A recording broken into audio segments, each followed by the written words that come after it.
আপনারা দেখেছেন যে ফারাক্কার 44টা গেট খুলে দেওয়া হয়েছে, তিস্তার সকল গেট খুলে দেওয়া হয়েছে। দেখবেন যে যে গল্পটা সবচেয়ে বেশি বলে যে উজান থেকে আসা বৃষ্টির পানি, ভারতের নাম বলে না, ভাসুরের নাম দেখবেন কোনো গণমাধ্যম বলে না। উজান থেকে পানিটা কোত্থেকে আসে? উজানে কি দেবদৈত্য আছে ওরা পানি ছেড়ে দেয়? ওখানে কি তাবিজ দিতে হবে? ওখানে কে আছে যে পানি ছেড়ে দেয়?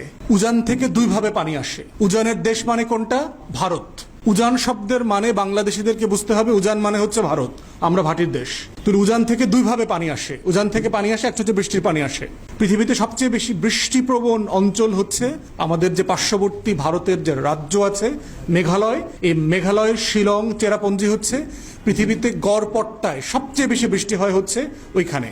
উজানের দ্বিতীয় সোর্সের পানি হচ্ছে ভারতের বাঁধ, তিস্তা নদীতে বাঁধ সিকিমে, গঙ্গার উপরে ফারাক্কাতে বাঁধ, পদ্মা নদীর উপরে, চায়না ব্রহ্মপুত্রের উপরে বাঁধ, 54টা অভিন্ন নদীতে ভারতের শত শত মূল বাঁধ, শাখা বাঁধ।